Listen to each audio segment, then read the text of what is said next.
Hello, dear students. So, we have already seen the background of this story. Now, let us come inside the story. An angry wind stirred up ghostly dust devils as King Tut was taken from his resting place in the ancient Egyptian cemetery known as the Valley of the Kings. Now, why was it known as the Valley of the Kings? Because pharaohs were the kings. Several pharaohs were buried there. That's why in that valley there were tombs of several pharaohs, and so it was called the Valley of the Kings. Now Tut was also one of the pharaohs, and his body was brought out of the grave. That was, grave, his body that was mummified and hence preserved, protected as mummy. That mummy was being brought for being CT scanned. CT scan means computed tomography scan. Computed tomographic scan, CT scan. So the body of Tut was being brought out for being scanned. Now, Egyptian cemetery known as the Valley of Kings, an angry wind stirred of ghostly dust devils. Now, it so appeared as if the wind was angry. Why was the wind angry? There might have been certain physical reasons for that. Perhaps because the dry air having turned lighter was going up, and that's why there was movement in wind. However,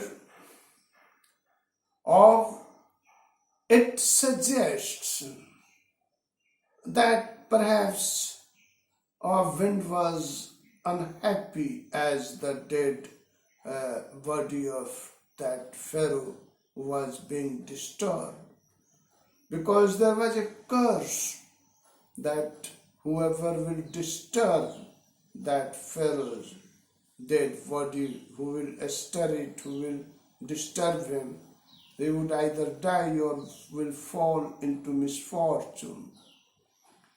So he wants to depict this in a semi-humorous way, that angry wind stirred.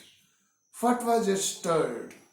The dust was stirred, the sand was stirred, and it went off with the wind as if there were devils, there were ghosts who were angry.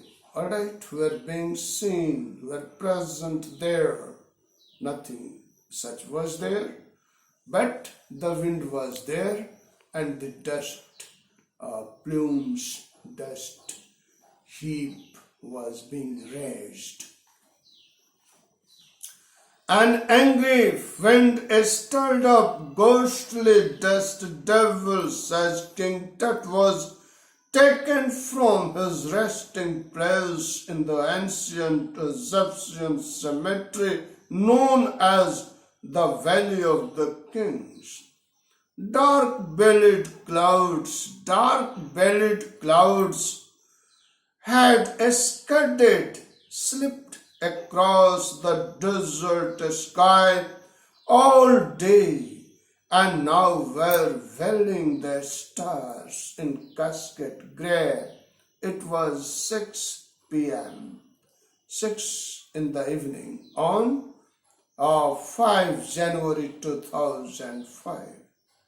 The world's most famous mummy glided head first into a CT scanner brought here to probe the lingering medical mysteries of this little understood young ruler who died more than 2,300 years ago.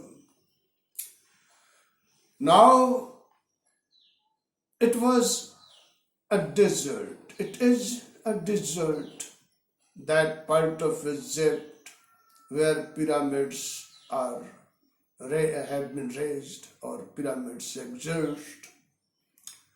Now it's not so that from this desert you can't see clouds. Clouds were seen. They were dark velvet, whence they contained water, only they did not rain over there. Because clouds rain where there are plants, trees, and nature knows that where there are no such things on the earth, this water should fall upon those places where trees are there, plants are there. What would it gain by falling on of sands, on deserts? So, he writes that clouds all the day seemed to be slipping over there, and now the sun was setting, and that's why the clouds were having some reddish tint, and hence they were somewhat cascade grey, and they were also hiding the stars that were going to appear in the sky. So this first paragraph has been written in a highly literary way, very beautiful literature has been created. This is a very simple type of thing, still it has been presented in a highly literary way. And the information part is that that mummy of Tut went inside the machine, computed tomography machine, CT scanner. Thank you.